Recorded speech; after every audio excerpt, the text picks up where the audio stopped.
The vote was final.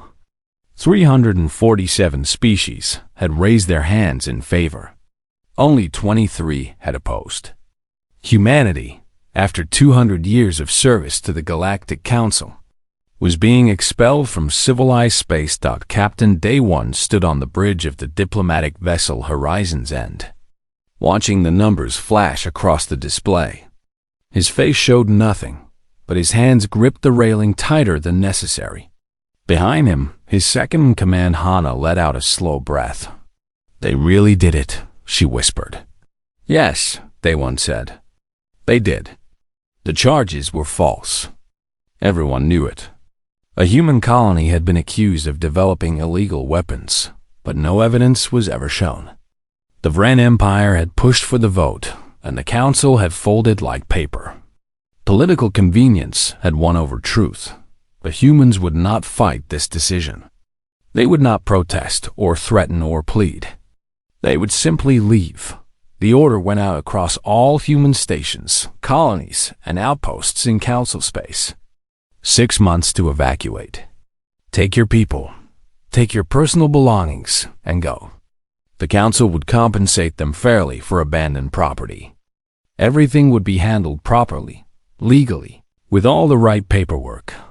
Day 1 began the long journey through council space, stopping at each human settlement. At every station, he watched families pack their lives into cargo containers. Children asked their parents why they had to leave their friends. The parents had no good answers. On the engineering station orbiting Kelthus, Taemin received his evacuation notice. He had worked there for 12 years, maintaining the massive power hub that supplied energy to 15 nearby systems. The station manager, a tall insectoid named Victor, seemed almost apologetic. "I'm sorry this is happening," Victor said. "You have been excellent worker." Taemin nodded. "Thank you. I will finish my shift and begin packing." "That is not necessary. You can leave now if you wish." "I would prefer to finish properly," Taemin said. He worked his final shift with the same care he had shown every day for 12 years. He organized his tools, backed up the maintenance logs to the station computers, and wrote a brief handover document. It was only 3 pages long. He did not mention the thousands of small adjustments he made each week. The way he listened to the hum of the generators to detect problems before they became critical, or the specific sequence he used when restarting the auxiliary cores. The alien engineers who would replace him were confident they could handle it. After all, how hard could it be? They had the manuals. In the medical district of the Council's central world, Dr. Yuna was packing her research. She had spent 20 years studying cross-species disease transmission and treatment. Her lab was filled with samples, data files, and prototype medicines that could save lives across dozens of species. Her Vren colleague, Corvus, watched from the doorway. "We never needed your human medicine anyway," he said. "Our own doctors are perfectly capable." Yuna looked up from her packing. She was tired. She had worked a double shift the night before, treating a Vren child with a rare blood disorder. The child would live because of her intervention. "I am sure you are right," she said quietly. "I wish you all the best." She sealed the last container. Most of her research would go with her, but she left copies of her published papers in the lab computers. Anyone could access them. Understanding them and applying them, however, was a different matter. Across council space, similar scenes played out thousands of times. Human teachers left their classrooms mid-semester. Human mechanics handed over their tools. Human administrators transferred their files. Human diplomats closed their offices. None of them sabotaged anything. None of them deleted crucial information. None of them made dramatic speeches or angry threats. They simply packed, said goodbye, and left. Hana watched a stream of data on her console, tracking the exodus. Hundreds of ships were departing every day, heading for the outer regions beyond council authority. Humanity had already identified new worlds to settle, unclaimed space where they could start fresh. How many are left? Day one asked. About 40,000, Hana said. Most of them are volunteers staying behind to help with transitions. They will be gone within the month. And how do the council worlds look? Hana pulled up a report. Stable, mostly. Some supply chain disruptions. A few stations reporting minor technical issues. Nothing critical yet. Yet, Day one repeated. The Horizon's End made its final stop at the human embassy on the council homeworld. The building had stood for nearly 2 centuries, a symbol of humanity's commitment to galactic peace and cooperation. Now, it was being emptied. Ambassador Kyung-soo met Day one at the entrance. He was an old man, tired and sad. I truly believed we were building something lasting, he said. We were, Day one replied. But they decided they did not want it anymore. What happens now? We find new partners. Build new relationships. The galaxy is large enough. Kyung-soo nodded slowly. He took one last look at the embassy, at the flags and symbols that represented 200 years of human service to the council. Then he turned his back on it and walked toward the waiting ship as the Horizon's End left council space for the final time. Day one stood at the viewport and watched the stars. Behind them, thousands of worlds continued their daily business. Markets opened. Ships docked. People went to work. Everything seemed normal. The council had gotten what it wanted. The humans were gone, but in stations across civilized space, small cracks were already forming. Equipment that had always worked was starting to make strange noises. Processes that had always run smoothly were beginning to slow down. Problems that humans had quietly solved every day were starting to accumulate. The council did not notice yet. They were too busy celebrating their unity and their strength. They had made a difficult decision, and they had made it together. They would understand their mistake soon enough. 3 months had passed since the last human ship departed council space. The initial relief had faded. Now, small problems were appearing everywhere, like cracks in a dam. The first major failure happened on a Tuesday. The council's primary communication relay, a massive structure orbiting the homeworld, suddenly went offline. The backup systems engaged automatically, but they were only designed for temporary use. Within hours, communication delays were spreading across the entire network. Chief Engineer Vokmer stared at the diagnostic screens in confusion. Everything looked normal on paper. The power was flowing, the processors were running, the transmitters were active.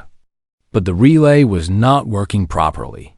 Messages that should have taken seconds were taking minutes. Some were not arriving at all. Where's the maintenance log? He demanded. His assistant brought up the file. It was surprisingly thin. Standard procedures, routine checks, basic repairs.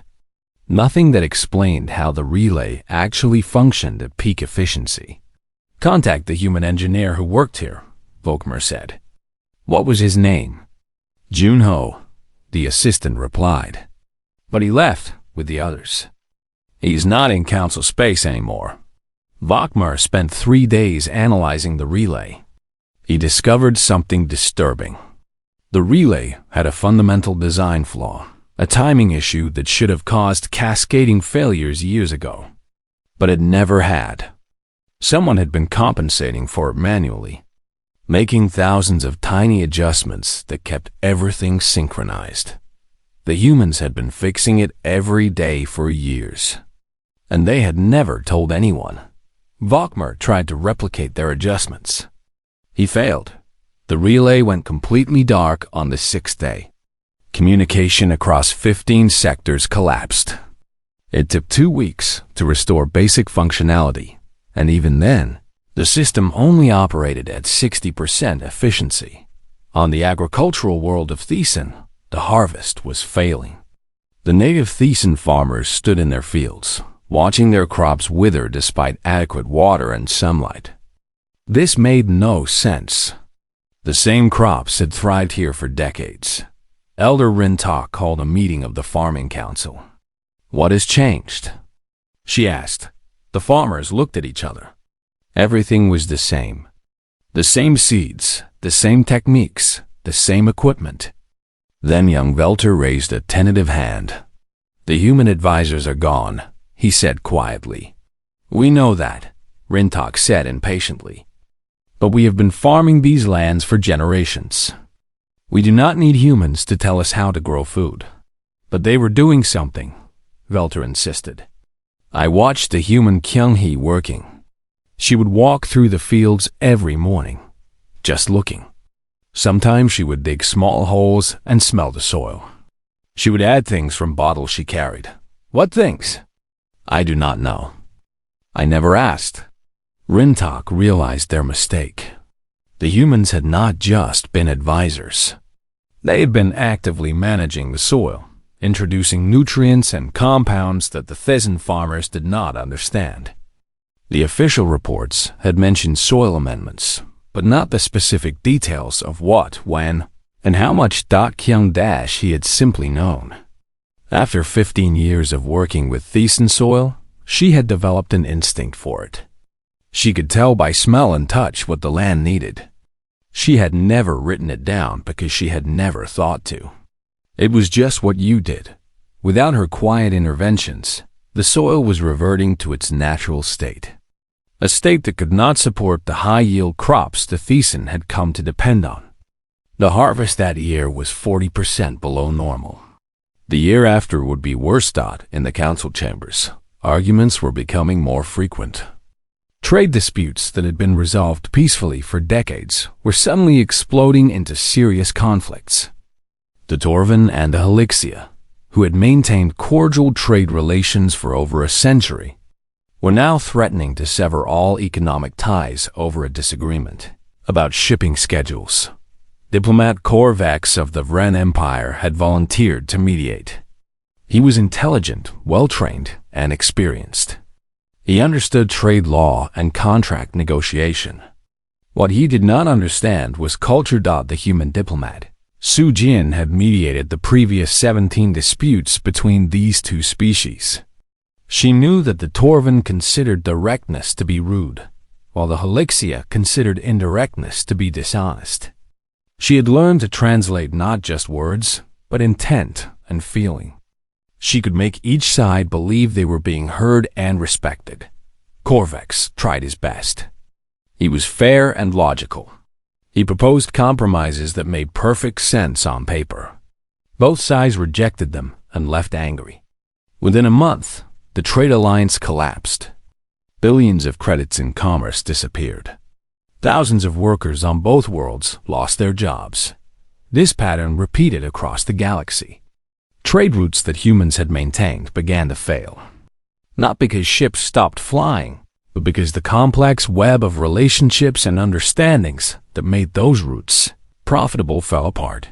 On Station Gamma 7, the life support system began cycling through irregular patterns. The temperature would swing from too hot to too cold. The humidity would spike randomly.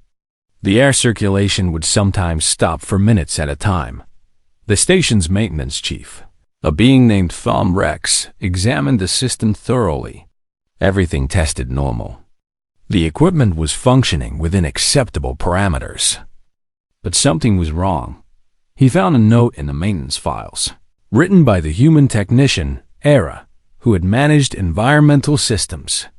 It read, "System has drift problem in humidity sensors. Manual reset required every 48 hours or comfort levels degrade. See attached procedure." Thom Rex opened the attached procedure. It was empty. The file had been corrupted or never properly saved. He tried to figure it out himself, but the system was complex. There were thousands of sensors, dozens of processing units, multiple backup systems. Which humidity sensors drifted? How did you reset them manually? What were the specific steps? He sent messages to other stations, asking if anyone knew. Some had human technicians who had left similar notes. Most of those notes were incomplete or vague. The humans had done so much work that seemed simple to them. They had not realized it needed detailed explanation. Across Council space, the story was the same. Systems that had run smoothly for years were now struggling. Not because they had been sabotaged, but because they had been quietly maintained by humans who understood them better than anyone realized. The Council began to notice. Emergency sessions were called. Reports were compiled. The numbers were damning. Efficiency across all sectors was down. Communication was slower. Trade was reduced. Agricultural output was declining. Medical response times had increased. The Vren Empire's representatives insisted this was temporary. The Council species would adapt and learn. They would find new solutions. They did not need the humans, but in the private quarters and quiet conversations, doubt was growing. Some species began to wonder if the expulsion had been a mistake. Others refused to admit it, clinging to pride and the political calculations that had led to the vote. Meanwhile, beyond Council space, humanity was settling into new worlds. They were building new stations, forming new alliances, creating new networks. They were not coming back, and with each passing day, the cracks in Council space grew a little wider. 1 year after the expulsion, the Galactic Council was falling apart. The problems that had started as minor inconveniences had grown into major crises. What had been cracks were now chasms. The carefully maintained systems that governed galactic civilization were breaking down, and nobody seemed able to fix them. The Vren Empire, which had orchestrated humanity's removal, found itself increasingly isolated. Other species openly blamed them for the deteriorating situation. Trade sanctions were imposed. Diplomatic relations cooled. Some species stopped attending council sessions entirely, declaring the whole institution corrupted and useless. Then the plague came. It started on Vren Prime, in the capital city where millions of Vren lived in close quarters. The first cases appeared in the markets. A respiratory infection, highly contagious, spreading through the population like fire through dry grass. Within 2 weeks, tens of thousands were sick. Within a month, the hospitals were overwhelmed. The disease was not new. It had appeared before, decades ago, on a colony world. Back then, human doctors had developed a treatment. Dr. Yuna had led the research team. The treatment was not a cure, but it reduced mortality by 90%. With proper application, almost everyone survived. The Vren physicians had the research files. They had Yuna's papers, her formulas, her detailed notes. Everything was there in the databases. They began synthesizing the treatment immediately, but something went wrong. The first batches did not work. The second batches made patients worse. The third batches worked partially, but not well enough. People were dying by the thousands. Chief Medical Officer Rekvan studied Yuna's notes desperately. The formula was clear. The procedure was documented. But there were gaps. Small notes that said things like, adjust, based on patient response, or synthesis timing is critical, or observe color change before proceeding to next step. What color change? How long was critical? What did patient response look like? Yuna had known these things instinctively after years of practice. She had thought they were obvious. She had not realized that her expertise was built on thousands of small observations and adjustments that she made without conscious thought. The Vren tried everything. They contacted pharmaceutical companies. They brought in experts from other species. They ran computer simulations. Nothing worked as well as the original human treatment. By the time they managed to produce a working version, 3 months had passed. 70,000 Vren had died. The population was traumatized. The government was blamed. Protests filled the streets. While the Vren struggled with plague, the Council's defense network was collapsing. The massive sensor and weapon system that protected civilized space from pirates and hostile forces had been maintained for 2 centuries by human technicians. The chief systems architect had been a human named Bong Joon. He had designed elegant workarounds for hardware limitations that the original builders had never resolved. The official documentation showed a network with response times of 40 seconds. In reality, under Bong Chun's management, it responded in 15. Now, without him, the network's true capabilities were revealed. 40-second response times were optimistic. In some sectors, response times stretched to several minutes. Pirates noticed. Raids increased. Shipping companies began demanding military escorts, which strained the Council's resources even further. The military command tried to understand Bong Chun's modifications. They found his notes, but the notes assumed knowledge that they did not have. References to the cascade issue, or the timing buffer solution, meant nothing without context. A Quinn engineer named Palmis spent 6 months analyzing one of Bong Chun's workarounds. "This should not work," she told her supervisor. "According to everything I know about these systems, this modification should cause complete failure. But somehow it does work." The human understood something about the interaction between hardware and software that I cannot figure out. The defense network limped along, deteriorating slowly. Another year, maybe 2, and it would need to be completely rebuilt at enormous cost. On the frontier, colonies were struggling with basic survival. Station Omega-3, home to 15,000 beings from a dozen species, experienced a critical life support failure. The oxygen recyclers stopped working properly. Carbon dioxide levels began to rise. The emergency team worked frantically to fix it. They had spare parts, they had tools, they had technical manuals. What they did not have was Era's expertise. She had managed environmental systems across 15 stations. She had developed techniques for keeping aging equipment functional years beyond its rated lifespan. The team managed to restore basic function, but the system only operated at 70% capacity. The station population had to be evacuated by a third. 5,000 beings had to abandon their homes and businesses. The economic loss was catastrophic. Similar emergencies happened across the frontier.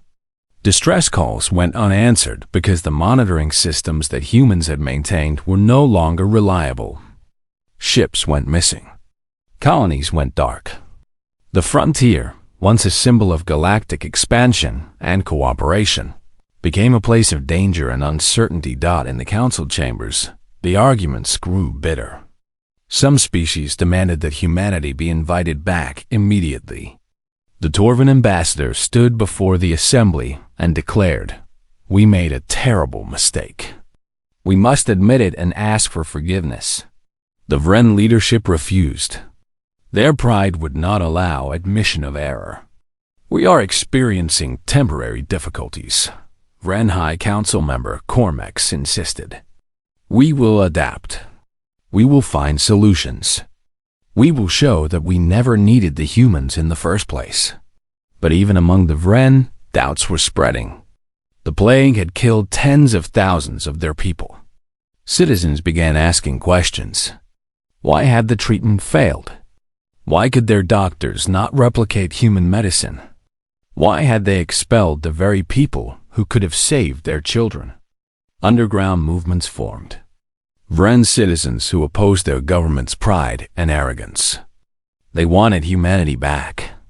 They wanted to admit the mistake. But the government held firm, using security forces to suppress dissent.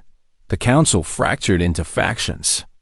The Quinn, the Torvan, the Helixia, and a dozen smaller species formed a bloc demanding reconciliation with humanity. The Vren and their remaining allies refused. The council sessions became shouting matches. Some species stopped attending at all. In the sectors where humans had worked most extensively, the decline was sharpest. On the medical stations, patient outcomes worsened. On the trade hubs, disputes could not be resolved. On the engineering platforms, maintenance fell behind schedule. On the agricultural worlds, yields continued to drop. The galaxy was learning a hard lesson. Humans had not controlled council space through military might or political domination. They had maintained it through 10,000 small acts of expertise and care. They had been the mechanics who kept the machine running, the doctors who kept people healthy, the diplomats who kept peace. And now they were gone.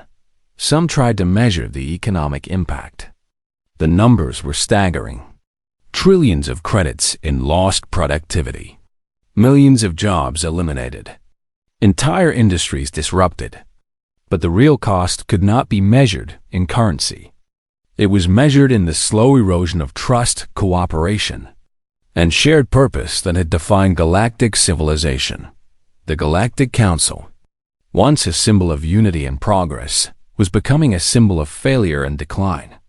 And the beings who had built and maintained that unity were living peacefully in distant space, building something new, something that did not include the Council at all. Ambassador Thelmer of the Quinn had made a decision. He could not watch his people suffer anymore. The Council was deadlocked, trapped in political games while real beings paid the price. If the Council would not act, he would act alone. He resigned his position quietly, with a simple letter to his government. Then, he purchased a small ship with his personal savings and set course for the unknown regions beyond Council space. He was going to find the humans. The journey took weeks. He followed rumors and scattered reports from traders who operated in the lawless zones between civilizations. Some had seen human ships. Others had heard of human settlements on remote worlds. The trail was faint, but it was there. Finally, in a sector marked as unexplored on Council maps, he found them. A cluster of new colonies orbiting a yellow star. The system was busy with traffic. Space stations under construction. Ships moving supplies. The signs of a growing civilization. Thelmer's ship was scanned as he approached. A voice came over the communication channel, speaking perfect Quinn. "This is New Haven Traffic Control. State your purpose." "I am Ambassador Thelmer of the Quinn. I seek an audience with your leadership. I come in peace, representing only myself." There was a pause. Then, "You are cleared to dock at Station Alpha. A representative will meet you." The station was impressive. Clean, efficient, clearly built with care. Thelmer noticed beings from species he did not recognize. Non-council species, trading freely with humans. Building something together. He was met by a woman in a simple uniform. Her name badge read Hannah. "Ambassador Thelmer," she said with a slight bow. "I am Commander Hannah. Admiral Day One will see you. Please follow me." Day One's office was functional but comfortable. The man himself looked older than Thelmer remembered from the evacuation footage. The weight of leadership showed in his eyes. "Ambassador," Day One greeted him. "Or should I say former ambassador? We heard about your resignation." "News travels fast," Thelmer said. "We still have friends in Council space. People who keep us informed." Day One gestured to a chair. "Please sit. What brings you to our new home?" Thelmer sat. For a moment, he did not know how to begin.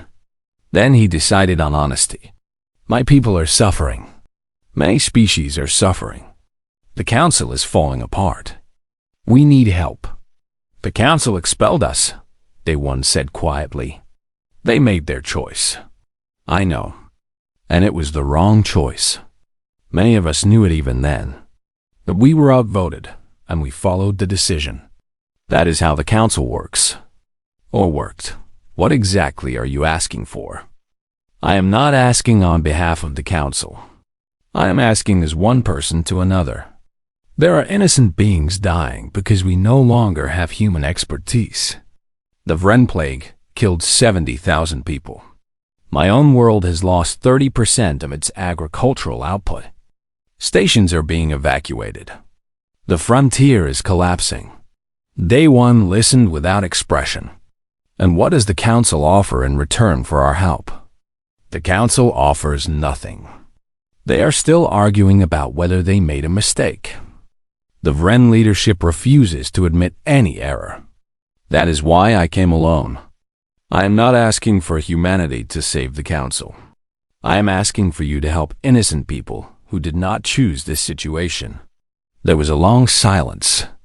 Hannah stood near the door, watching carefully. Thelmer could feel the weight of history in this room. 200 years of cooperation, destroyed by one vote. I will need to discuss this with my people, they once said. Finally, you may stay on the station while we debate. You will be treated as our guest. Over the next 3 days, Thelmer watched the human community debate. It was not like council sessions. There were no formal procedures, no votes taken. People gathered in groups, talking earnestly. Arguments happened, but they were respectful. Leaders listened to ordinary citizens. Citizens held leaders accountable. He met Dr. Yuna in the station's medical center. She was training doctors from 3 non-council species in cross-species medicine. When he explained why he had come, she was quiet for a long time. I heard about the plague on Vrem Prime, she said. I could have helped. If they had just asked, I would have gone. They did not ask because they were ashamed, Thelmer said. They let people die rather than admit they needed you. That is a terrible thing, Yuna said softly. I do not care about the Vren government, but I care about the people who suffered, about the families who lost children because of politics and pride. He found Taemin working on a power distribution system for one of the new colonies. The engineer was older now, his hair showing gray, but his hands were still steady and sure. Do you miss it? Thelmer asked. The work you did in council space? Taemin considered the question. I miss some of the people. I made friends there. Good friends. But the work itself, I can do that anywhere. Here, I am building something new. Something where my contributions are valued, not just expected. Would you go back to help? To help people, yes. To help the council that expelled us, no. Look, what of you to do, there's a difference. On the 4th day, Day 1 called Thelmer back to his office. Hannah was there, along with several other humans. Their expressions were serious but not hostile. We have reached a decision, Day 1 said. We will help, but on specific terms. Name them. We will send volunteer teams to assist with critical situations. Medical emergencies, life support failures, things where lives are at immediate risk. We will share knowledge and train people who are willing to learn. But we will not return as members of the council. We will not subordinate ourselves to council authority. We will not be taken for granted again. Thelmer felt relief wash over him. That is more than I hoped for. There is more, Hannah added. We will not help the Vren government. Individual Vren citizens, yes, but not their leadership. They need to face the consequences of their decisions. I understand. And finally, Day 1 said, we do this because it is right. Not because we owe the council anything. Not because we want recognition or reward. We do it because people are suffering and we have the ability to help. That is enough reason. Thelmer stood and bowed deeply. On behalf of those who will be helped, thank you. This is more mercy than we deserve. Mercy should not be deserved, Dr. Yuna said from the doorway. Thelmer had not noticed her enter. It should simply be given. That is what makes it mercy. Within a week, the first human volunteer teams were preparing to depart for council space. Small groups, carefully chosen. Engineers, doctors, technicians, teachers. They would go quietly, work efficiently, and leave when the job was done. They would not stay to be exploited again. But they would not abandon people in need either. As Thelmer prepared to return to Council space, Day-One walked him to his ship. "Tell your people something from me," the Admiral said. "Of course. Tell them that humanity bears no grudge. We are not angry. We are simply done being subjects. If the Council wants our partnership, they know where to find us. But it will be partnership between equals, or nothing at all." Thelmer nodded. He understood. Humanity had learned something important in exile. They did not need the Council. The Council needed them. And that changed everything. The first human volunteer team arrived at Station Gamma 7 without ceremony or announcement. 5 people in a small ship, carrying tools and supplies. They docked quietly and went straight to work on the failing life support systems. Minho led the team. He was young for such responsibility, but he had trained under Era herself before the Exodus. He understood environmental systems the way some people understood music. The station's maintenance chief, Thomrex, met them with obvious relief and barely concealed shame. "Thank you for coming," he said. "We have been struggling for months." "Show me the systems," Minho said simply. They worked for 3 days straight. Minho identified the problems quickly.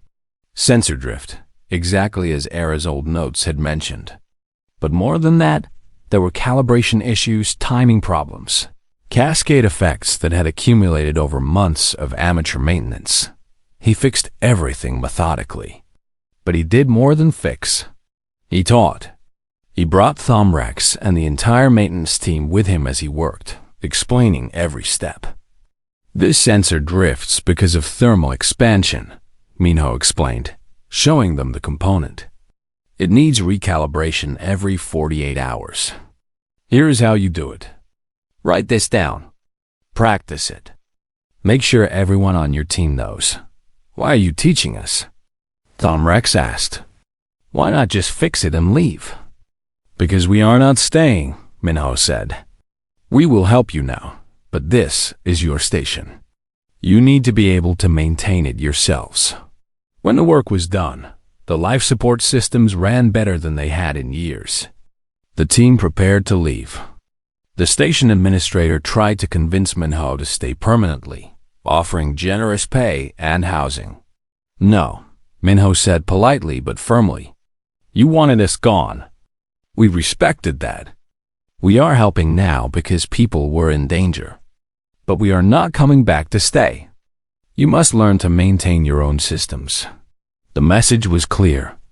Humanity would show compassion, but they would not be taken for granted. This pattern repeated across Council space. Small human teams arrived, fixed critical problems, trained local workers, and left. They were professional, efficient, and kind. But they did not stay. Dr. Yuna went to a medical station near the Vren border, not to Vren Prime itself. The station served multiple species, including many Vren civilians who came seeking treatment they could not get on their homeworld. She worked 20-hour days, treating patients and training doctors. She taught them the techniques she had pioneered, showing them the subtle signs and adjustments that made the difference between life and death. A young Vren doctor named Felmara worked closely with her. "I am sorry," Felmara said one evening, "for what my government did. For the people who died because of pride." Yuna looked at her with tired but kind eyes. "You personally did nothing wrong. You are here, learning, trying to help. That is what matters. Will you ever forgive us?" "I already have," Yuna said. "Forgiveness is not the issue.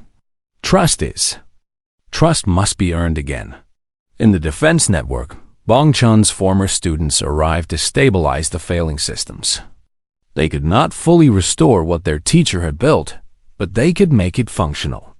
More importantly, they could train the military engineers. Commander Velsok of the network operations watched in amazement. as a human technician named Bong Chun's modifications. "This is brilliant," he said.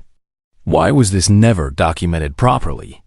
"Because Bong Joon thought it was obvious," the technician replied. "That is something we learned. We need to document everything, even things that seem simple. You cannot assume knowledge." The volunteer missions continued for months. Slowly, carefully, human expertise returned to Council space. But it returned on humanity's terms. They came as teachers, not servants. As partners, not subjects. Meanwhile, the political situation in Council space reached a breaking point. The Vreng government, weakened by plague and public anger, finally collapsed. Not through violence, but through mass protests and civil disobedience. The people had lost faith in leaders who valued pride over lives. The new Vreng leadership was younger, humbler. Their first act was to issue a formal apology to humanity. Not a political statement, but a genuine acknowledgement of error. They admitted that the expulsion had been wrong, that their refusal to seek help during the plague had been criminal negligence. The council itself underwent dramatic changes. The old voting procedures that had allowed the expulsion were reformed. New safeguards were added. The species that had opposed humanity's expulsion gained more influence. A special council session was called. For the first time in 2 years, every member species attended. The chambers were full. And this time, they voted not to expel anyone, but to invite. The invitation to humanity was offered with near unanimity. Only 3 species abstained, and none opposed. The terms were unprecedented. Full membership with enhanced autonomy. Humanity would have the right to maintain their independent territories. They would cooperate with the council, but not be subordinate to it. Most importantly, the invitation came with acknowledgement. The council formally admitted that humanity's expulsion had been an error based on false charges and political manipulation. They acknowledged the suffering caused by human absence. They asked, humbly, for humanity to return. Day One received the invitation aboard his flagship. Hannah, now his chief advisor, stood beside him as he read it. Around them, the human leadership had gathered. "What do you think?" someone asked. "I think they finally understand," Day One said. "The question is whether we want to go back." The debate that followed lasted for weeks. Humanity discussed, argued, considered. Some wanted nothing to do with the council. Others saw an opportunity to rebuild something better. The arguments were passionate but respectful. In the end, they reached consensus. They would return, but not as they had left. They would return as equals, as partners with their own power and autonomy. They would work with the council, but always retain the ability to leave if necessary. Day One prepared a response to send to the council. Before he transmitted it, he called Era to his office. She had been working on a colony in the agricultural sector, helping to develop new growing techniques. "I want you to review this," he said, showing her the message. Era read it carefully. The message accepted the council's invitation, but laid out clear terms. Humanity would return, but they would maintain their independence. They would contribute their expertise, but they would not be exploited. They would offer friendship, but demand respect. "This is good," Era said. "But add something at the end." "What?" "Say that we never stopped caring about the people in council space. We left because we were forced to, but we never stopped being willing to help those in need. That is who we are." Day One smiled and added the words. Then he transmitted the message to the council. The response came within hours. Acceptance, agreement, gratitude. Within months, human ships began returning to council space. But they returned to a different role.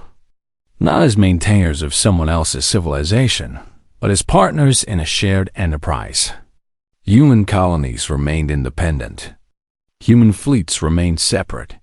Human territory remained sovereign. But human expertise flowed freely again. Engineers worked on stations. Doctors trained in hospitals. Diplomats mediated disputes. Teachers educated children. All the things humans had done before, but now with recognition and respect. Era stood on the observation deck of a returning ship, watching as familiar stations came into view. They looked different now. Older, more worn. The scars of neglect were visible even from this distance, but they were still there. And humanity was still willing to help repair them. Just on their own terms now. The galaxy had learned what humans had always known. Strength is not just about power or technology. It is about the willingness to help others, to share knowledge, to build together. And the true strength is knowing when to walk away from those who do not value you. Humans had left softly, with dignity and without vengeance. They had proven they did not need the Council. And in their absence, they had shown the Council exactly how much of civilization had rested quietly on human shoulders. Now they returned, not because they had to, but because they chose to. And that made all the difference. The loudest message is sometimes sent in silence. And humanity's silence had spoken volumes.